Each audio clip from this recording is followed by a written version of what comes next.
Hi, everyone, and thanks so much for having me here. My name is Sadie, and I am a climate reparations organizer with Tipping Point UK, which is an organization that focuses on supporting the climate justice movement across the UK, but I also do some more global solidarity work. Maybe it would be nice for me to get a little bit of a picture of who's in the room.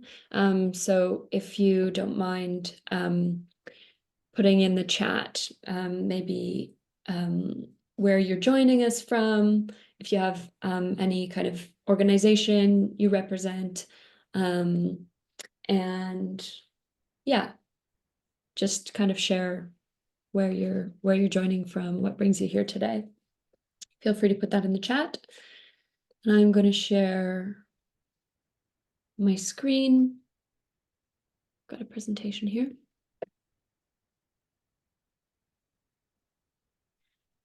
So today we're going to be talking about loss and damage from climate change and how climate reparations are a key pillar of climate justice. And if you also want to put in the chat alongside where you're joining from, I invite you to write into the chat a definition. How would you define climate reparations? Can you see my my slideshow screen, by the way? Yes, I can see your screen. Climate Reparations 101. Great. Lovely to see you all here. Shaza,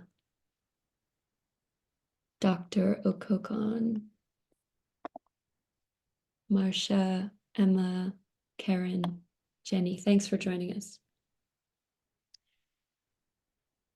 Feel free to write into the chat if you have an answer to the question, how would you define climate reparations?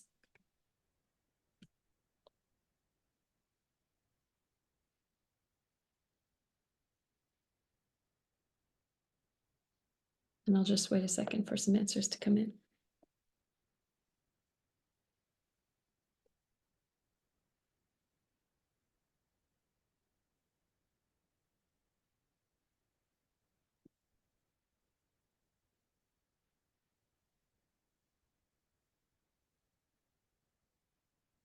Anyone want to give it a shot?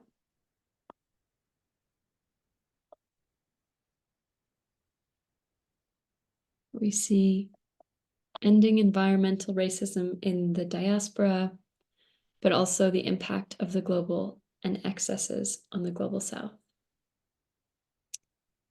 Rethinking oppressive structures that have been in existence. Reparations for enslavement, and expanding notions. Yeah, absolutely. Making polluters pay to clean up the mess they made. Yeah, these are great ideas. So, ecological debt that's owed. Yeah, that's a great concept. Right, that was a bit of housekeeping. I think that's all a little obvious. So I'll start with loss and damage broadly. Around the world, the impacts of climate change are already being felt, from typhoons in the Philippines to drought in Morocco to fires in Australia. Communities everywhere are being hit by extreme weather events like never before. So there's extreme weather like hurricanes and gradual processes like sea level rise, and they ruin houses, they damage crops, and destroy schools and hospitals. So this term loss and damage was coined in international climate policy to refer to those impacts of climate change that go beyond what we can adapt to. But of course, loss and damage doesn't affect everyone equally. It hits hardest amongst those people living in poverty, particularly in the global south. And researchers estimate that by 2030, the cost of loss and damage in the global south will be between 290 and 580 billion US annually. And then by 2050, the cost could rise to the trillions of dollars each year. And keeping in mind that most of this damage is paid for by the people themselves who lose their homes, their crops, and their livelihoods. And increasingly, loss and damage is leading people to leave their homes and communities. Much of this migration will be internal, so people moving from one part of their home country to another, often driven by crop failure and other extreme events, to move to cities from rural areas. And there's a report by the World Bank that estimates that by 2050, there could be more than 216 million internal climate migrants across the global south. And we see from our governments this aggressive response. So when people do wish to migrate to another country, hostile immigration policies like those in the UK mean that there are very few options for safe and legal migration for people who are affected by climate disaster. And there's also so far no country that recognizes climate change as a valid reason for claiming asylum. So there's no legal recognition of a climate refugee as an immigration category, despite the growing recognition that climate change is creating a humanitarian crisis around the world, making people's homes and communities unsafe. So we have some examples of loss and damage. In 2019, Mozambique was hit with 2 catastrophic cyclones within the space of 1 month. Around 146,000 people were internally displaced. And a few years later, many of those people were still living in camps. The cyclone and flooding ruined 1 million acres of crops, damaged 100,000 homes, and destroyed infrastructure to the tune of about $1 billion US. And Mozambique didn't receive the assistance it needed to prepare for and recover from these impacts, and hundreds of people are estimated to have died. And in the Middle East, climate change is projected to cause an increase in heat waves and wildfires, and a decrease in precipitation, leading to droughts and water shortages. But of course, these impacts are not equally felt either. Even before the present genocide in Palestine, climate change was exacerbating water shortages that were already happening because of the Israeli occupation. So, for example, in Gaza, Israeli restrictions on materials for wastewater treatment meant that 97% of water was unfit for human consumption, which was one of the leading causes of child mortality. And Israel also controls water resources in the West Bank, and they often deny Palestinians the permits and equipment they need to build water infrastructure.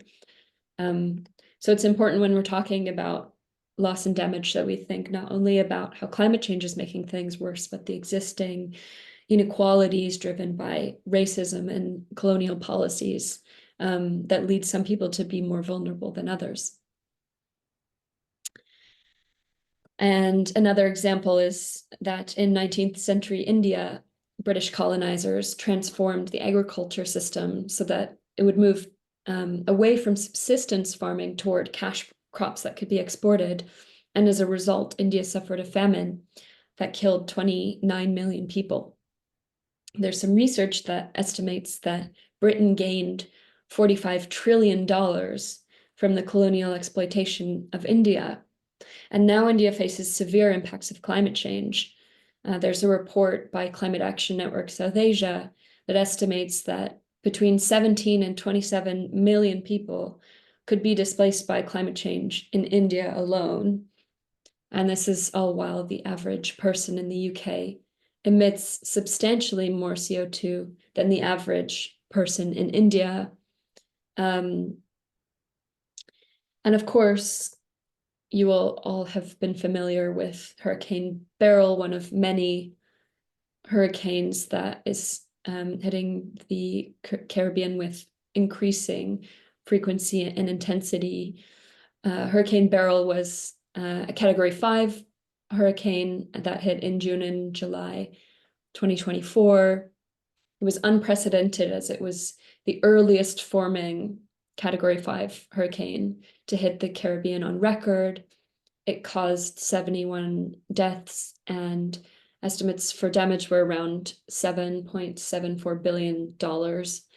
And recent research by Global Justice Now revealed that BP and Shell's combined profits over the last year exceeded the combined GDP of 6 of the countries that were most impacted by Hurricane Beryl. So the combined total of Shell and BP's profits over the last year amount to £31.2 billion.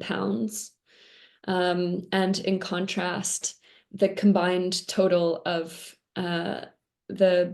Barbados, the Cayman Islands, Dominica, Jamaica, St. Vincent and the Grenadines, and Grenada, the total GDP amounted to £27.7 billion. That's compared to 31.2 billion for the combined oil profits. And this really just highlights how absurd the level of profit is. And people who are affected by this hurricane were left to pick up the pieces, while the fossil fuel CEOs and stakeholders profited off of this disaster. So what can we do to address this climate injustice?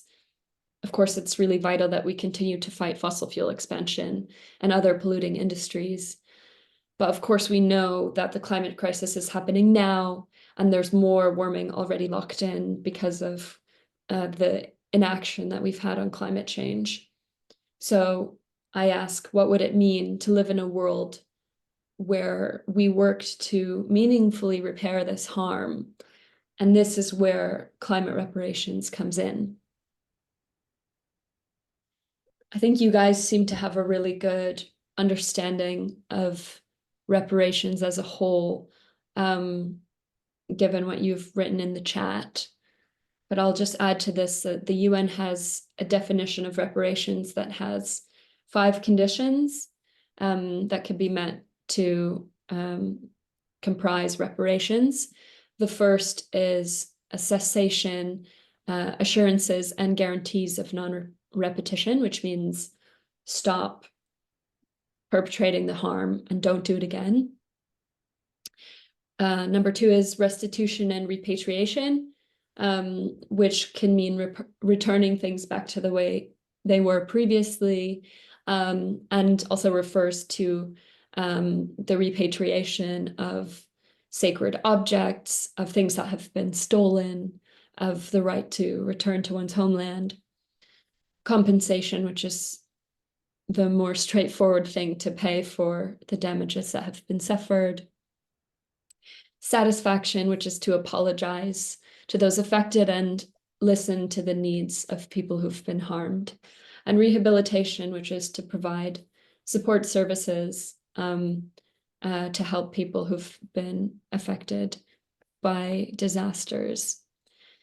Of course, even this comprehensive definition doesn't really go far enough. For example, the requirement of restitution, which is returning things to how they were previously, can ignore that due to many different forces of oppression. The previous situation might not actually be something people want to return to anyways.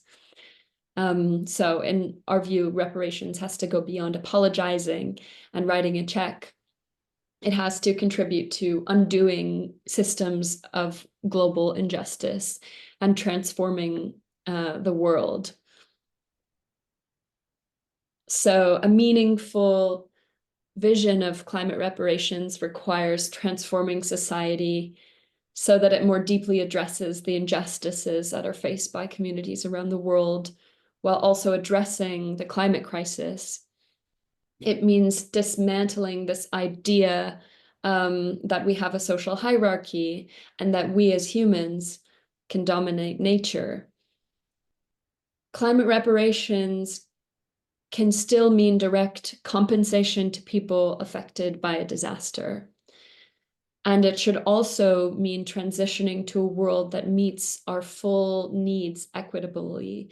So with healthcare, housing, disaster preparedness, and other social services for climate impacted communities as important starting points. And then I think more ambitiously, we can imagine a world where people have power, where there are no borders, where our needs are prioritized, and there's no longer a system of profit making that regards communities and places in the global south as disposable. And so we can imagine many different forms that reparations could take. And what matters is that we do something to acknowledge and address the immense damages caused by climate change, especially in the global south.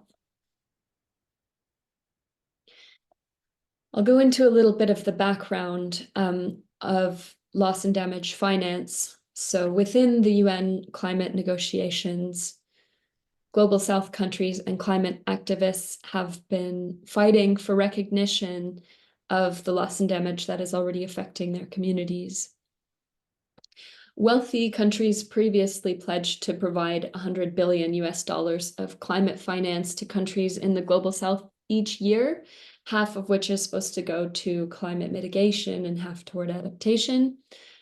But researchers estimate that this goal wasn't met in 2020 and that much of the climate finance that was delivered came in the form of loans and development aid that got double counted. This is already in a context where many countries are struggling with the burden of debt and spending more of their public money on debt servicing than they are on essential public services like healthcare and education. At COP27 in 2022, countries decided to establish a loss and damage fund paid for by the global north countries, who are the largest historical contributors to climate change. This was a major victory for campaigners and global south countries that had fought for over 20 years for dedicated loss and damage finance. And last year, some countries pledged finance for this loss and damage, but the numbers they pledged fall enormously short of the amount that's actually needed to address loss and damage in the global south. For example, at COP28, the UK pledged £60 million for the loss and damage fund, but the money isn't really new or additional because it comes out of an existing climate finance pledge that was also downgraded. And keeping in mind that the number I mentioned earlier, that loss and damage in the global south is expected to cost upward of 300 to 600 billion dollars annually by 2030, and that the annual costs of loss and damage are already likely in the hundreds of billions. And overwhelmingly, these costs are being carried by the poorest people in the world who did almost nothing to cause climate change, and governments who face massive debts from these predatory loans that were issued decades ago. And so that reality kind of highlights how urgent it is to step up on climate reparations.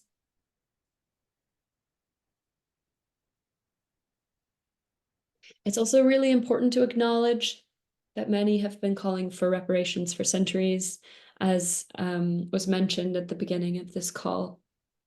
The reparations are a longstanding core demand of racial justice movements to address the legacy of enslavement and colonialism.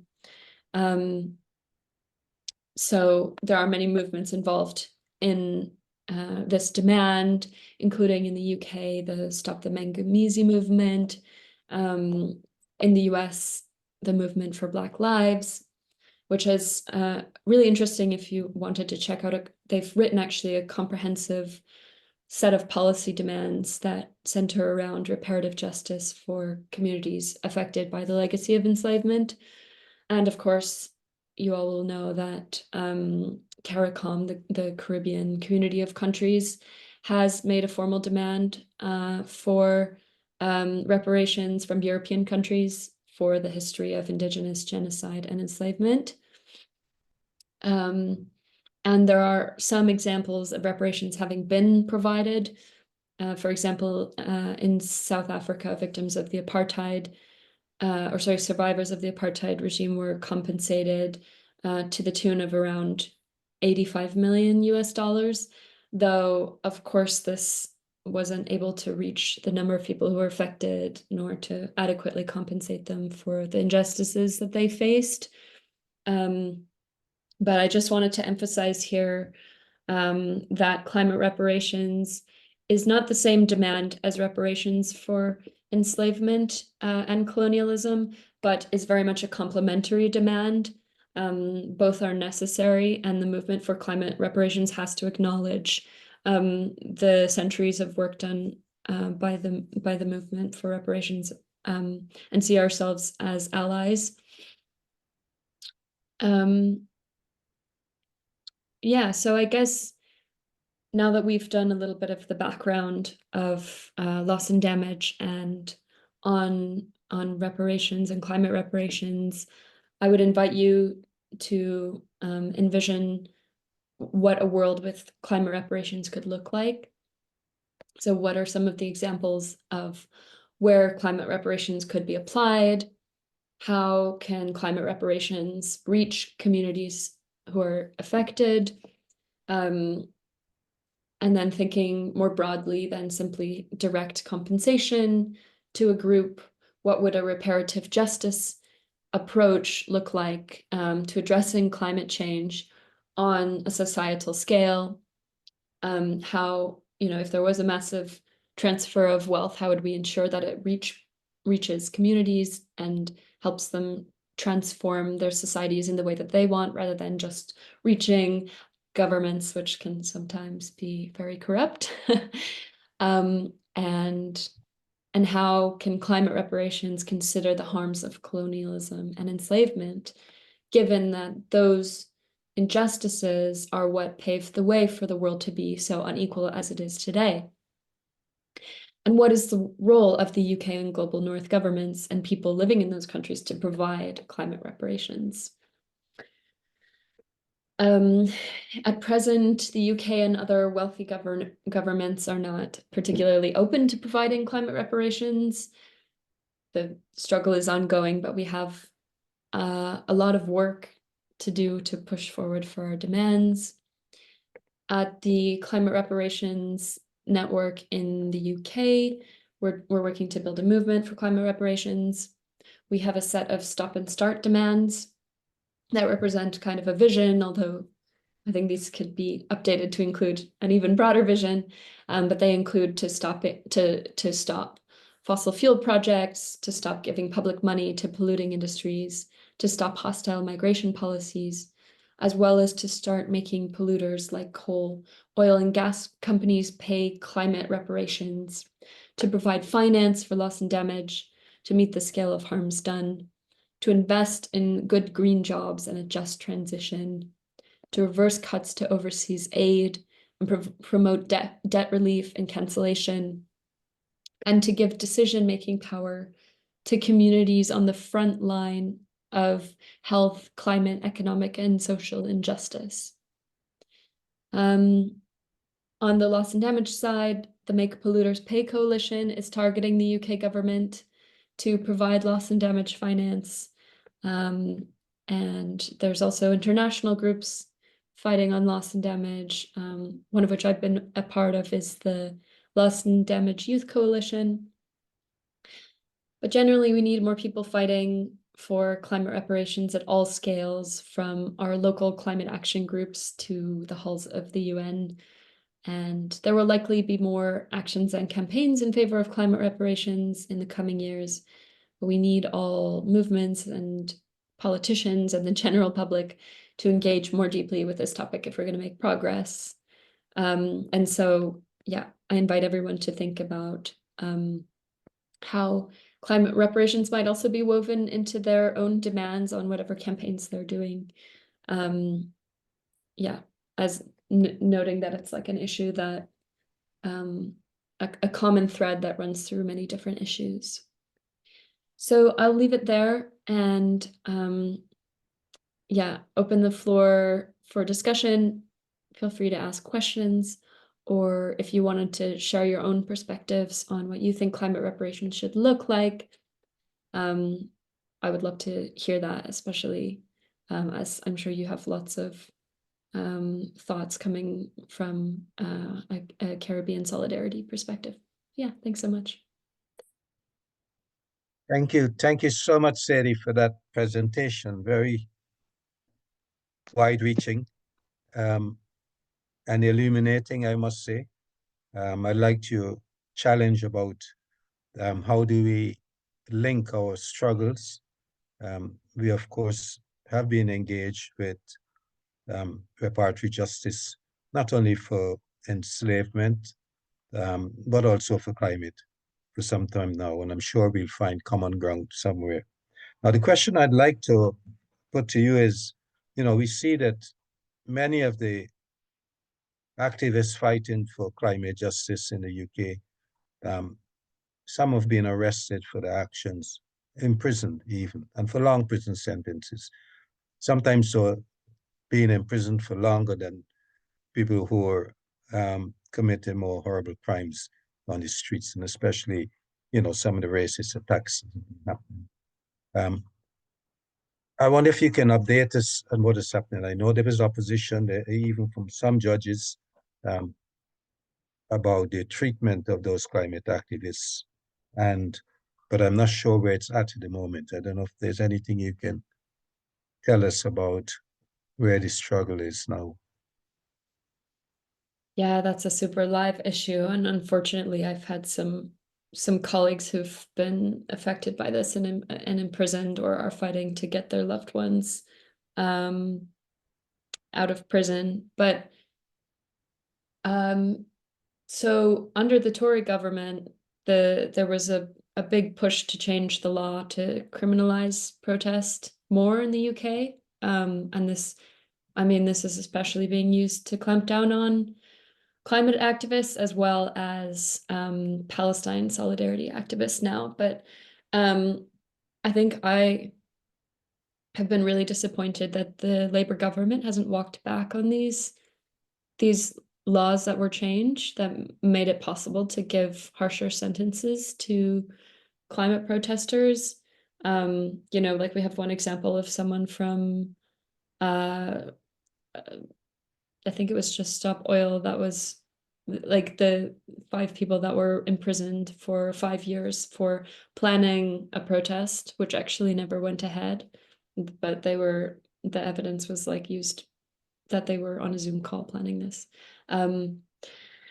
So I guess maybe something that, and there are currently more than 20 people affiliated with XR or Just Stop Oil that are imprisoned for taking climate action. I think this is something we need to pressure our government about to like change those laws. I think it's hard because it can be particularly down to the judgment of the judge's political opinions, which is a difficult one. And there's particularly one judge who's very anti-climate activist who's been sentencing people these massive sentences. But yeah, there's ongoing campaigns to support these people as well, to like protest their imprisonment. Yeah. Thanks for that. And please keep us informed. I mean, it's one of the things we would like to support your action on the streets anytime you're ready to protest. Please give us notice so we can encourage our members who are living in the UK to at least, to support and join. Okay, Yeah. we got a couple.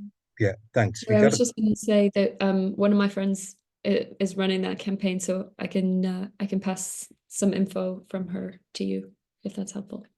and of course your friend Bibi, who introduced us in a way, is actively on our executive. So hopefully we'll have the information.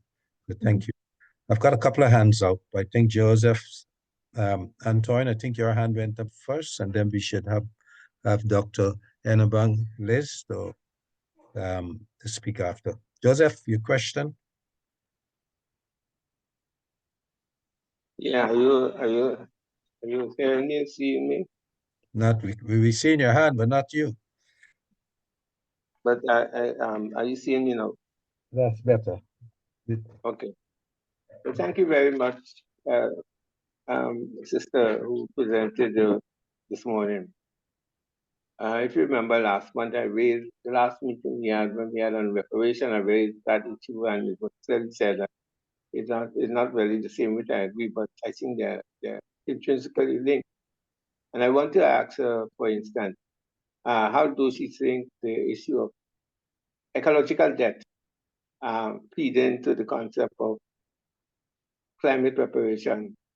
I was part of a process in the 90s and early 2000, being part of the Federation of Friends of the Earth that dealt with the issue of ecological debt, but that soon faded away.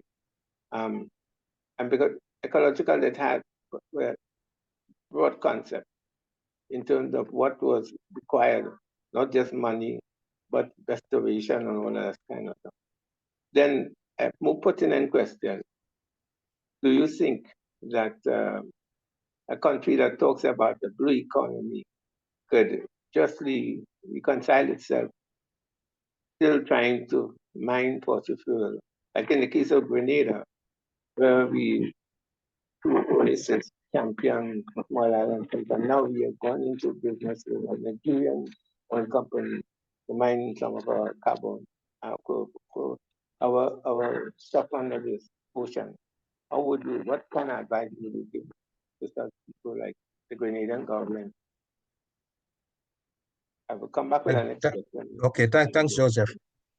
Sadie, you want to deal with that one now? I think, question there, but, new mining that's happening, and how do you see it? Yeah, maybe I'll start with the question on ecological debt. I think that's a really interesting perspective. So we often talk about climate debt, which is like the concept that we, like big polluting countries and companies, have used, if you view like the carbon budget, so the amount of carbon that we can safely pollute while maintaining temperatures below a certain amount, below 1.5 degrees, that wealthy developed countries have used more than their fair share of the carbon budget, and thus whereas like developing nations have used less than their fair share of the carbon budget, and thus the wealthy countries owe a climate debt to developing countries, and that also is like played out in terms of like we're disproportionately like pushing the effects onto the countries that did the least to cause climate change by our unchecked pollution, and I think that's climate debt is like the most important principle that underlies the concept of climate reparations. Ecological debt being related, like it's about how we have destroyed ecosystems, often through colonial plunder, extraction of resources for our own enrichment at the expense of the countries from which we have stolen resources. And I think that the struggle for ecological and climate debt are interlinked. They recognize the global injustice of the climate and ecological crises.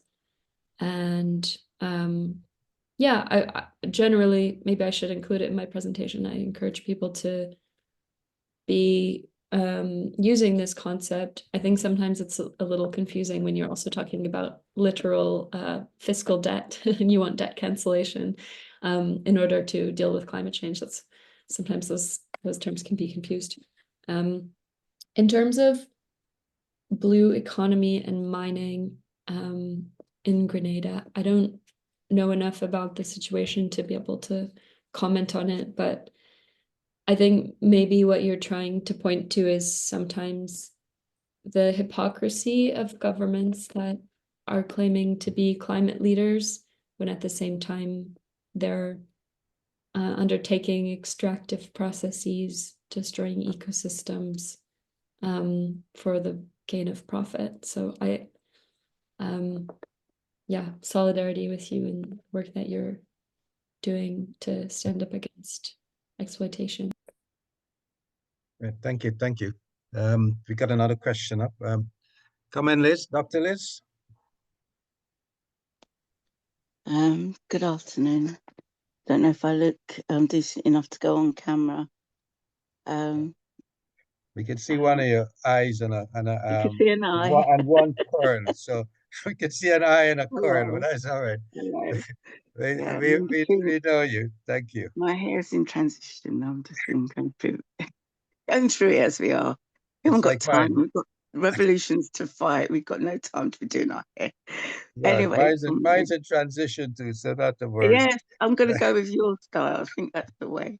It's on the catwalk every year, Luke. You're a trendsetter. Thank you so much, Sadie, for coming on here. My question is going to be quite garbled because there's so much that you've said,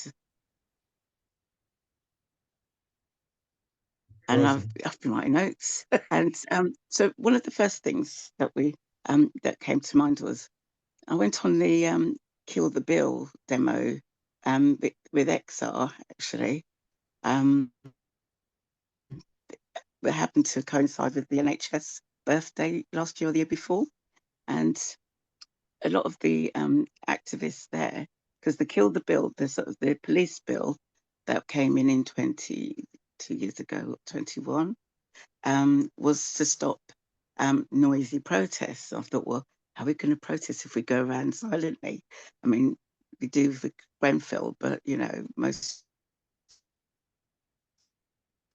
protests are by and I was distressed to find that a small bunch of the group were arrested. Sorry, Liz, you're breaking up quite a bit. I wondered if it would do better without the picture. Yes, it's freezing.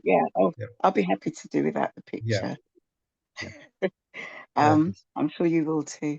Sorry, how do I get into the picture? Right, is that any better? Well, you sound better. Let's see. So, Kill the Bill. So the 2021 police and criminal whatever bill was to make us end noisy protests and disruptive protests. And XR, I wasn't in XR, but I was on an NHS demonstration that hit Westminster around the same time. And the young people that were on the XR demonstration were drumming, etc. And so many of them got arrested when they came and supported our NHS demonstration. So now I was,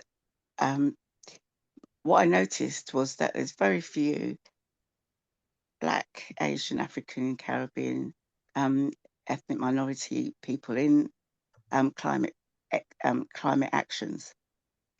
And I've said this in so many different platforms that when it comes to breaking the law in whatever form or protest in whatever form, I understand fully why the different Black groups don't get involved because, as you said, the justice inverted commas meted out to anybody coming up against the judicial system depends on the racism or the prejudice or the interpretation of the judge. And the interpretation of the judge is often racist and prejudiced. For example, in this summer, when we know that the far right were defacing, demolishing, and attacking people, even though they got harsh sentences, the people going up in defence of those properties got harsher sentences. And we have this constantly happening. So that is one aspect of it, is the fight against continuing the climate disaster. But then on the second hand, when you look at the global south, I'm calling the diaspora, Africa, Caribbean, the global south in general, when we start to talk about reducing carbon footprints, when we want to stop industrialization, we want to stop fuel expansions, there again is a disenfranchised, there's a it's disproportionately impacting us still. Because, for example, Shell and BP have been in Nigeria for decades, but they haven't maintained the infrastructure, so the children can't fish and people can't grow crops because the soil is full of oil, and hence the illegal tapping. Compared to here, we're only now seeing the impact of industrialization on our rivers, streams, and our sea, because of probably just the fact that these companies aren't maintaining these things properly. But if we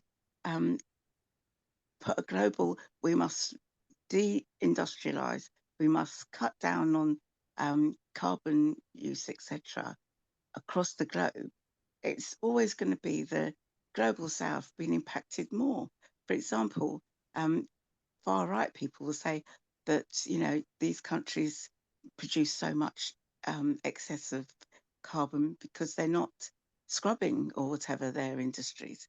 But the industries that we have are virgin industries almost, and haven't got the technology to do the scrubbing and cleaning, as we're just talking about with the water purity. So, and plus the fact that carbon footprint, I think you used another term for that. Carbon, you used another term for that as well. Carbon budget has been shown to be fake. That, you know, if you're a billionaire or millionaire here, you can offset your carbon footprint by, you know, spending 50p somewhere, you know, buying another type of coffee, compared to, you know, why are you getting on the plane to go from London to Scotland in the first place when everybody else is getting on an electric train?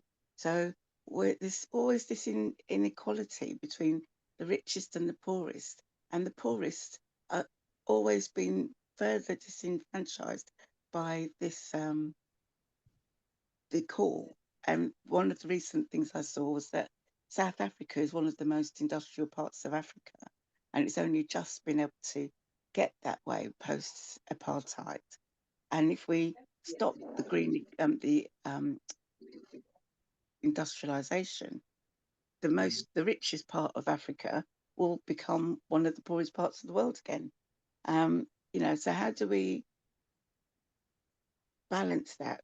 And so my last point was, when you talk about green jobs and changing the green economy, but just talking about lithium batteries, you know, we've got less carbon polluting cars, and now we've got electric cars. But, you know, the impact on Niger and places that lithium comes from, where lithium is mined, is appalling. I'll stop it there. Okay, thank you, Dr. Liz. A lot there. Sadie? Yeah, I don't know if I have that much to add. I think there's a lot of really tricky issues in terms of what a just transition really looks like. Yeah, you mentioned like Shell and BP in Nigeria. There's currently a court case about to happen because Shell has decided to withdraw its operations from the Niger Delta, and it's running away without cleaning up its messes. And there's a court case being brought to demand that Shell pay reparations and clean up the Niger Delta, because they've caused just an enormous amount of damage there through their reckless extraction, and it really hasn't, like, the profits from all that oil exploitation hasn't come back to communities, and it's only harmed, you know, given huge cancer rates, lots of health issues, shortened people's life expectancy by 10 years. So there's definitely that issue of, obviously fossil fuel extraction is really harmful to global south communities, but on the flip side, there's the right to development, which I think you alluded to, which is like, okay, we need to transition away from these, but how do we do this in a way that doesn't harm the right of countries to develop in a way that strengthens their economy so they can lift people out of poverty, and the importance also of safeguarding people's rights in the just transition. Like, one of the things we like to ask when we're talking about a just transition is a just transition for whom? Because if we're talking about just moving away from oil and gas, what about the people who work in the mines? What about the indigenous communities whose land is being taken away for mining these critical minerals that are going to be used for clean technology? So it's such a tricky one. But I guess at the end of the day, it just comes down to like ensuring that communities' voices are heard, highlighting the importance of justice, and that it can't just be climate action to serve a wealthy few. It needs to be climate justice that is fair for everyone. Yeah. Great, thank you. I think we've seen in this country recently the trade unions becoming more engaged about just transitions and so on, especially in terms of the arms industry and the production of arms and so on. And I think, you know, a new wave of leaders really in the trade union movement are beginning to say, how do we, you know, change the what we produce to maintain jobs and so on. So I think we're moving in the right direction in some places in terms of transition. And thank you. We've got Roberta. Roberta, can you come with your question? Yes, Some people might want to put a question in the chat if they want. I will keep looking because there's not another hand up after Roberta. So if you want to put a question in the chat, please do so as well. Roberta? oh, yes, thank you. And thank you, Sadie, for a very informative and useful presentation. I had the question in the chat, but I'm going to elaborate slightly. I'm interested in knowing your feeling in terms of tactics from solidarity movements. There's certain parts of the world, like those that are referred to as small island states. You also mentioned the water crisis facing the Palestinian people, where people are faced with almost immediate annihilation because of what's going on in their areas. And I'm wondering if tactically those struggles should be prioritized. Thank you. Yeah, there's a Thanks. difficult discussion happening within the UN negotiations right now around how the loss and damage funds are going to be used, and also by who's contributing there, because I think the wealthy countries are interested in expanding the list of countries that contribute to the loss and damage fund. And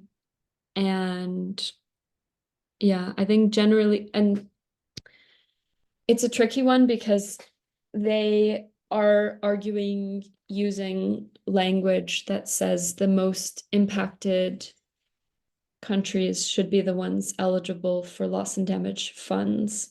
But I find this argument dangerous within the UN text because it risks excluding large like lower middle income countries that are very impacted by loss and damage, but are like more variably impacted. So an example would be like India, for example, has you know, obviously they've got like more than 1 billion people in their country, and so I think there was under a definition that only the most climate impacted countries should be able to access the loss and damage fund. It actually excludes countries. I don't know if India was one of them, but I think it's dangerous when it's used in an exclusive context. Like we should only be prioritizing small island states and least developed countries. But I think in the movements, these countries like are the spokespeople of climate reparations and are the ones who are pushing hardest. And I think that's because they see it now, like the Pacific Island states, like wondering whether they are going to exist by 2050, and similarly the Caribbean states just being so horribly impacted by hurricanes now every year. So I think there's something to be said about ensuring that the most impacted nations and the most impacted people in those nations receive the most support, but I'm also wary of saying that they should exclusively receive the support, because operating in a global, like in an international space that is nation-based, can ignore the inequalities that are within countries, that makes some people much more vulnerable than other people. If that makes sense, it's kind of like a Yes, thank you. Yeah, it does. Thank you very much, Sadie. We've got a couple of hands up. I think we'll go to Stephen next and then to Joseph. So Stephen Howard, do you want to come in with your question? Yes, greetings, everyone. Thank you, Mr. Greetings. Chair, for recognizing me.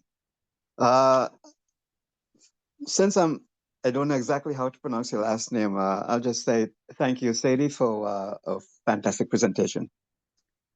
You put a smile on my face when I saw your hairstyle, because it reminded me of the funniest woman to have ever graced the television airwaves, talking about Lucille Ball.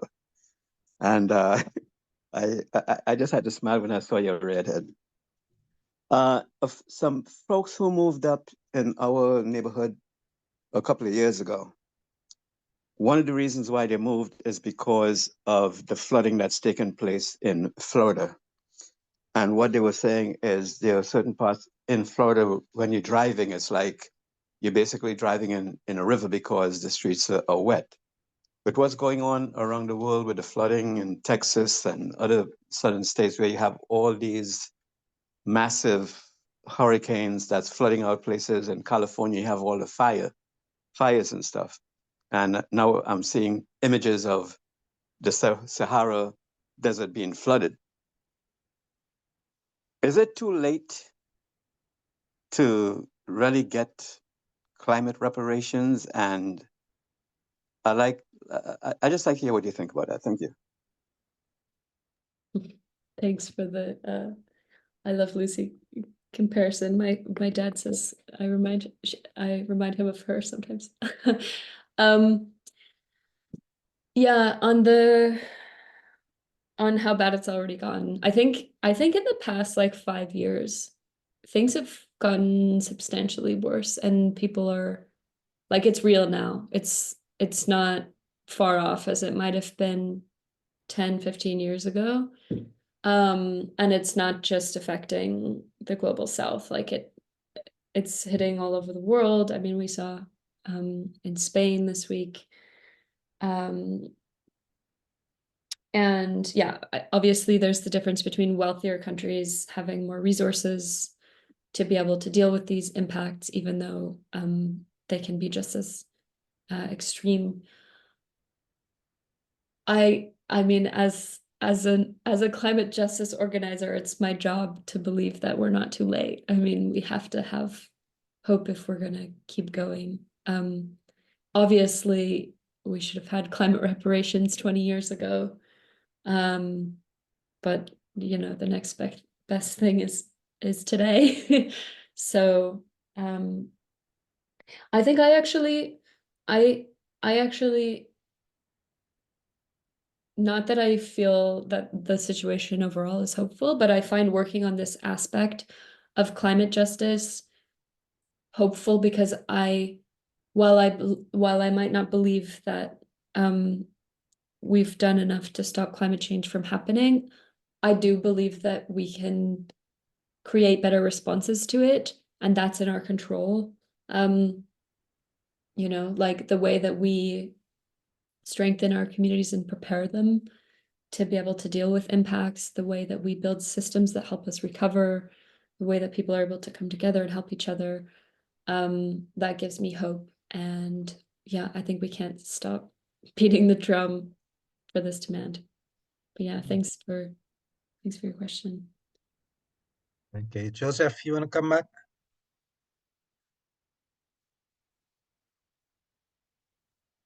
Yeah, and this might be a kind of continuous refrain from a refrain of mine, but and first of all, I want to support the sister, the one who preceded me. I mean, the sister Even, who yeah. spoke. Yeah, she said about the hypocrisy, basically about the system of carbon trading and that kind of thing. After the Framework Convention was established in 1992, after the Rio Conference, the capitalists quickly saw a way of making money.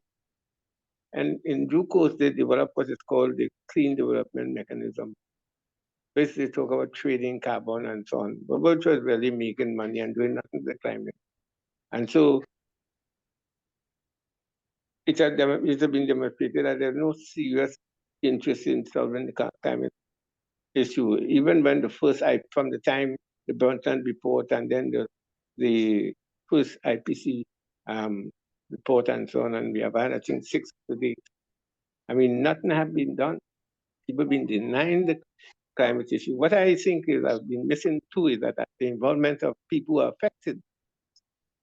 Unless we get a groundswell of people who are affected or who've been affected to really send a clear and resounding message to those who are continuing to destroy our future, and then and ensure that our government does not further compromise our people by going to bed with neoliberalism in the name of economic prosperity and paying the debt we have, by seeking to arrest the ravages of capitalism. It is really, we cannot really have any hope once we allow capitalism to go unabated or unchecked. It is destroying our world. It is the cause of climate destruction and climate catastrophe at the moment, and we must attend to that.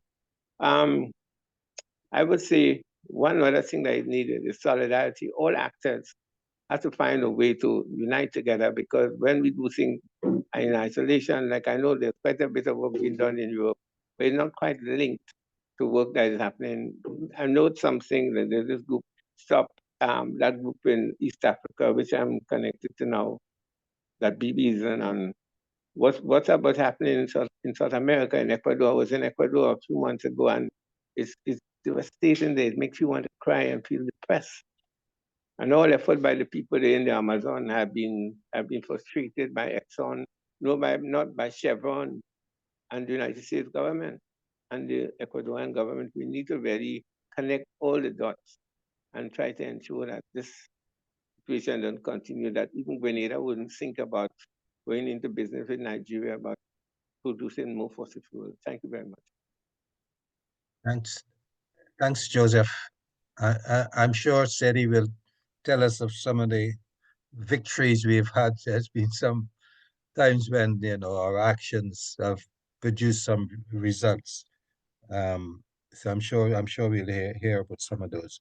But I think you're right to as well see that capitalism is one of the real issues here because of the continued dependence on growth.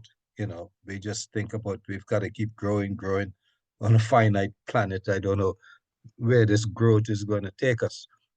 So yeah, we got to look at the systems we're confronted with. Sadie, you want to come in on? Yeah, maybe I'll just talk a little bit about carbon trading, which you mentioned. Basically, they've created this system where, I guess it's called like carbon offsetting, where hypothetically you have, again, like if you see a budget, you have a carbon budget, okay, I as an individual or I as a nation have emitted more than my fair share of carbon, but other people have emitted less than their fair share of their carbon. And so if we design a market then I should be able to buy some of the carbon from people who've used less than their fair share. And that way that compensates for the fact that I've overused my fair share. And I think on paper, this idea works if you've got a closed system where you're just trading carbon, so that as a world you stay within the carbon budget. The problem is that the system doesn't work. So basically you've got like lots of issues with how you measure carbon. So it can be hard to get accurate measurements of how much carbon is saved by doing one action. Often it's something to do with land management, tree planting, but those calculations are based on a reductionistic measurement of how much scientists think a tree can absorb, how much carbon. But then in reality, that doesn't play out in the projects that are used on the ground. It's also really hard to verify exactly how much carbon a project has used up. There's lots of governance issues, one of which is double counting. So maybe there's like a huge forest reserve that is going to sequester a lot of carbon and is part of the carbon market. Then maybe a country will also use that, use the carbon sequestration from that project as part of what they say that their country has achieved in terms of emissions reductions, which is double counting.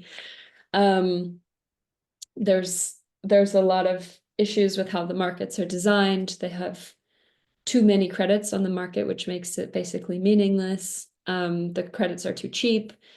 Yeah, there's a lot of problems with carbon offsetting, but I would just generally say that they're a false solution as they currently exist. And we shouldn't be like applauding them or seeing them as climate action. Yeah, maybe pass. Yeah. To... Yeah. If I can just add to that, Sadie, I think Guyana was recipient actually of some of that carbon trading. We're supposed to be looking after our rainforests. And I could see the corruption at times. We supposedly protecting the rainforest, and I'm seeing many logs floating down the rivers, being transported out of the country. And even just recently, my last trip to Guyana, seeing the amount of sawmills that have suddenly opened up around Georgetown as a result of that same oil that is being produced in Guyana, way below sea level in Georgetown. And for me, it's almost as though we're digging a watery grave for ourselves because we're now a major oil producer. And there's a lot of talk of offsetting. So, yeah, I think corruption definitely plays a big role in what will be happening there. And I'm not sure about that for carbon trading. I think Roberto wants to come back, unless that's an old hand up there. No, it's a new hand from an old lady. Come on then. Yeah, I just wanted to share my own interest in seeing how the Tuesday election goes in connection with this issue that we're discussing now.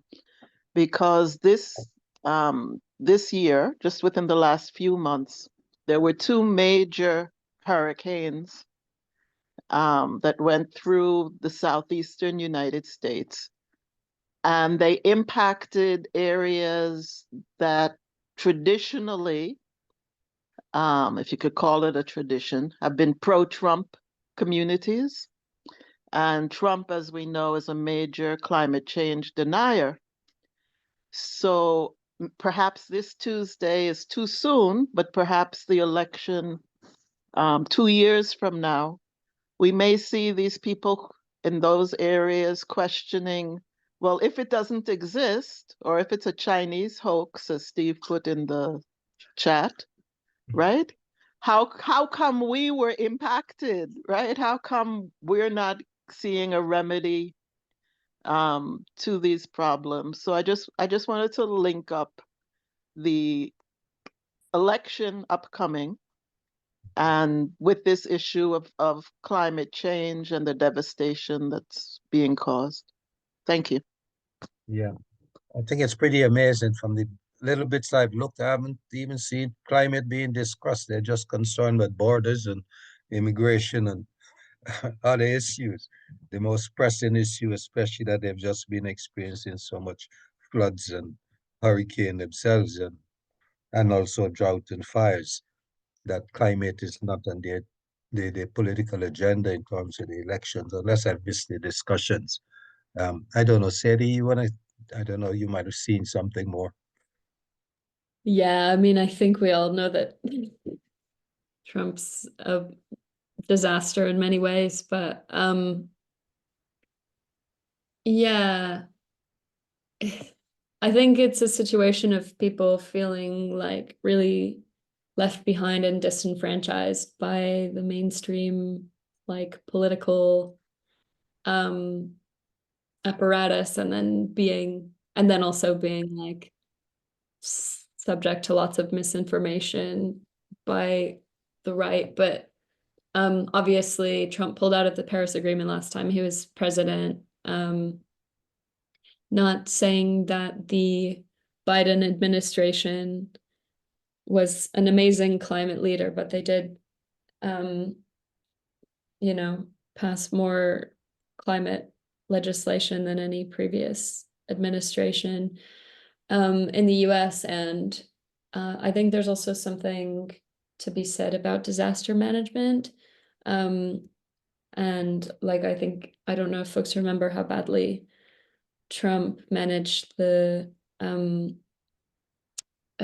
situation in Puerto Rico a few years back, when they were also impacted by I think it was a hurricane. I was reading something about how the Spain floods were made much worse by the fact that they had a right-wing government, in like regional government, that cut the disaster management agency. That was one of their promises. They had a disaster fund which they cut, and as such, like the warnings for the flooding were only being sent out as the flooding was happening, even though they could have foreseen that the flooding was happening, you know, at least hours, if not at least a day before. And so, yeah, I guess this is just a reminder that no disaster is natural, even though, you know, climate change is making extreme weather events worse. The infrastructure to protect people, the mismanagement of disasters are human things, and they come down to governance. So I'm, yeah, obviously very scared about the election. I think we all we all are. I hope that, yeah, obviously the US election has big implications for the rest of it. So, But if I could just interject, in the US, it's also a time when white skin privilege is not saving people from these disasters, and that may open an eye or two. yeah, I think that's true. I think that's probably true around the world. I think we have to be conscious that we don't allow ecofascism to win either. Yeah, we can't allow environmental issues to become an issue that privilege white supremacy either. I'll read out one of the questions from Patricia. What do you say to those who say that there has always been climate change, ice age, etc.? Yeah, I mean, those people just haven't read the science. I guess, like, right, there's a scientific consensus. I think it's like 99% of scientists agree that climate change is happening and is linked to the use of greenhouse gas emissions from fossil fuels. I think that, you know, it's hard because I feel like that evidence exists, and it's pretty easy to find the research and to show it to people. But I think often those people who are saying that it's a hoax, that it has always changed, are just like not interested in hearing the evidence. I don't usually try that hard to debate those people because I know they're a minority. Most people believe in climate change and believe that we should do something about it. But I think maybe in those cases, rather than trying to throw evidence at people, it's more useful to meet people where they're at, ask them what they care about, and then connect it to climate. So like, I don't know, say if someone like really likes fishing, we could talk about how climate change might affect fishing, something like that. Or if they love their kids, everyone loves their kids. Think about the future their kids might have. Okay. If you just hang in there a minute, Sadie, I'll just welcome one of our executive members we haven't seen for a while. I thought he was lost out there in the in the jungles, but Frank is with us. And I should mention as well, Nadine hasn't been too well, but I see you here, Nadine. At least your screen is on. So hope you're feeling better. And yes, there's some other executive members. As I said, we'll have some short reports, or people can have a chance to, inform us about anything that's happening in the world for them. But Frank, do you want to say hi to us? I was hoping you might tell us something about your trips. You need to unmute. Yeah, so I was trying to get in for the last hour. I've just Wow. had to reboot everything and I happened to found a way in. Yes, it was quite a nice trip. I hope I've missed the whole thing, it appears. Yeah. Well, anyway, yeah, I suppose, tell you about what happened, but it shows that you probably running out. You've got a lot of time to spare. Yes, it was a trip to Zambia. We're just pleased to see you back because it feels like it's been a long time years away, Frank. So welcome back. Of course, we were covering the environment and looking what's happening all around the world. And I think already you missed an excellent presentation, which I know Steve will circulate after this meeting. So yeah, if there's anything you want to tell us No, about. just to mention that it was a GAC conference we had, and I went over to Zanzibar for it. It was well attended, and it just shows that GAC UK is on the map and it's functioning, basically. Yeah, that's about it, I suppose. Okay, that's good news. Okay, we'll see you on the executive committee, no doubt, and hear some more. Thank you. Okay, there's no other question in the chat or any hands up. So I think, Sadie, if we can see you, we can get a thank you properly and say thank you for a very good, informative meeting and that so many people already had many questions for you. So thank you again. And also the offer is out there. Let us know when you're taking action in London or in the UK so we can support it. You know, the fight to save the environment is just as important as any other struggle we'll be engaged in. If we don't have the planet, all of our plans for it will be blown away. So I'm sure people will join me in just putting up a clap or putting up a hand and thank you. And you can say a final word if you would like to. Just thank you so much for having me here today. It's really lovely to meet you all, and it seems you all are already doing great work in the struggle. So yeah, great to meet you. Great, thank you. Thanks a lot. Okay, I've got Joseph. You're free to stay with us if you, of course. Joseph, your hand is up again. Yeah, I meant to recognize the contribution of the Caribbean negotiators and other individuals persons who have been involved in pressing for the loss and damage issue for over a decade. And it was only after the late Dr. Hugh Seeley, who managed the clean development mechanism out of St. George University, was appointed head for Latin America and the Caribbean. Only after he was appointed to that position that suddenly died. He died a few months later. So I just wanted to use the opportunity to recognize that some of the people, and Dr. Fletcher, Jimmy Fletcher of St. Lucia, former Sustainable Development Minister of St. Lucia, these people championed the cause, loss and damage a lot. So Sadie said something earlier, that is because the small islands are being really the one pushing that thing to oasis and so on. I think we need to understand and recognize the contribution, notwithstanding the contradiction of the governments. Great. Thank you. Thanks, Joseph.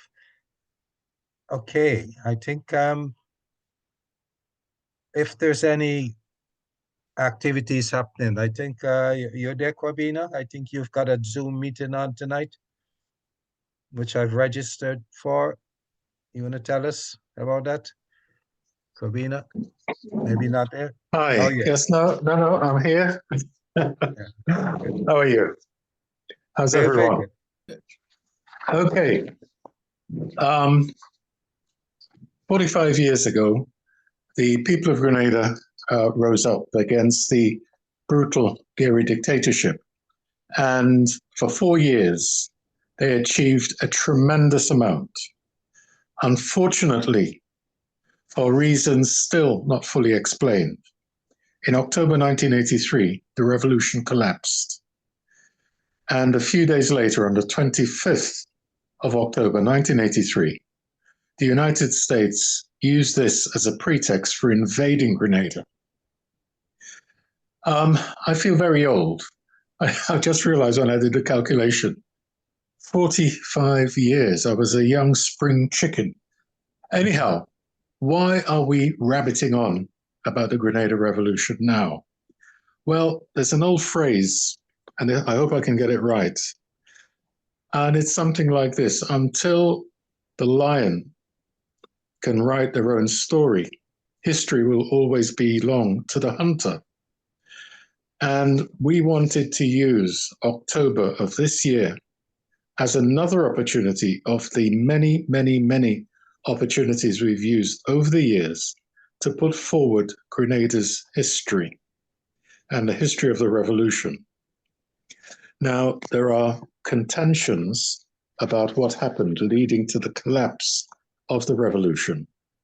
However, in tonight's event, we are not going to dwell upon these contentions, but rather examine the successes of the Grenada Revolution, many of which have been buried by the US invaders.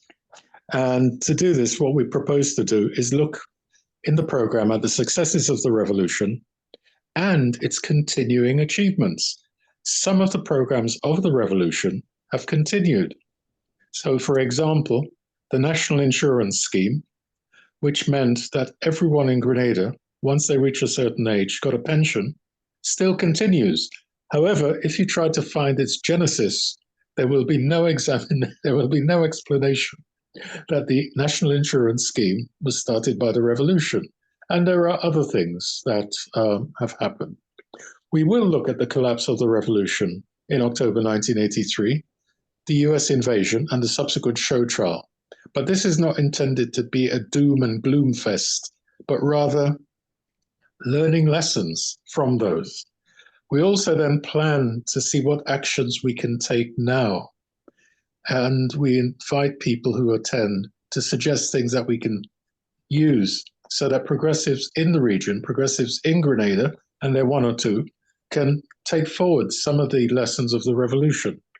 And of course, we'll be welcoming closing remarks. Now, I will, in a short while, paste the link to the event, but it is on Zoom, and it is at 7 o'clock tonight, UK time. This is in order that it can be available in the afternoon for comrades in the Americas, the Caribbean, and in Grenada. So I'll put those details. Oh, before I go, the speakers are Alan Scott, a senior member of Unite, the UK union. We will also have Chris Parks, who was an officer in the People's Revolutionary Army, who will talk about the persecution faced by soldiers who fought the Americans and fought the Americans for some time. We managed to secure him. Then, of course, we have our very own Kimbangu Kasala, Joseph Antoine, to you and everyone else, a founder of Friends of the Earth, Grenada. And we have, again, our very own Steve Cushion, who will look in detail at some of the successes of the revolution. So thank you very much for giving me this opportunity, Luke. And I'll send over the link to the details. Okay, and I hope some of you can join, well, most of you can join us. Yeah, thanks, Kwabena. I think some of it is already in the chat. And I'd encourage people, you know, this was the first English revolution in the English-speaking Caribbean, if I'm not wrong. And I think, you know, it played a significant part really in people's awareness about imperialism, because there was just so much that we did during that period of time. Grenada held out so much hope, and sadly it was brutally crushed by the Americans. And I think it's a story that we all need to look into. So I encourage people to join that. If I can say, and I'm not correcting you, but it is the first modern yes, revolution across the Caribbean, from Guyana, Barbados, St. Lucia, and all of the other islands, Jamaica. There was uprisings. The kidnapped Africans didn't accept their lot. There was uprisings. In Grenada in 1795, there was a major uprising led by Fedon. And it is the only time that the Governor General of a British colony was captured and was executed by the revolutionaries. This latest revolution is just but another stepping stone in our path to justice and freedom. Yeah, of course, I'm conscious of all the revolutions that preceded it, but I meant in the modern era. Yes, yes. Okay. Any other reports or any other thing you want to tell us? There is a Sunday SIS meeting that GAC UK has every Sunday, and this week it will be covering reparations and where we are at this stage in the reparations battle. I'll put the Zoom address in the chat, so you can look at it later. Okay, thanks. Okay. I don't see another comment in the chat, so I guess it's coming time for us to close the meeting. I will repeat what I said in some ways at the beginning. We really appreciate you joining our meeting. We continue to organize. We need your support. We need your presence, and it's great that you're here. We want to encourage you to invite your friends as well when you get the invitation for this meeting, so you can feel free to circulate to other members of your community. And Stephen, thanks for mentioning it. Stephen Howard there, trying to. Okay, Stephen, you want to advertise something? Come on in. Well, actually, I just wanted to say one of the when Prime Minister Maurice Bishop appeared, I believe it was at Hunter College in New York, he made a very profound statement. The reason why I can deliver the message of the Grenada Revolution to you is because I'm speaking in English and I don't have to be translated from a foreign language. Thank you. Yes. Thank you. Okay, I think on that note, we'll say thank you. Our next meeting, as usual, in December, first Sunday of the month. We look forward to hearing from you and seeing you then. Okay, bye now. Okay, bye. Good weekend. Join another meeting. Thank you, everyone. And thanks again, Sadie, for a very beautiful meeting.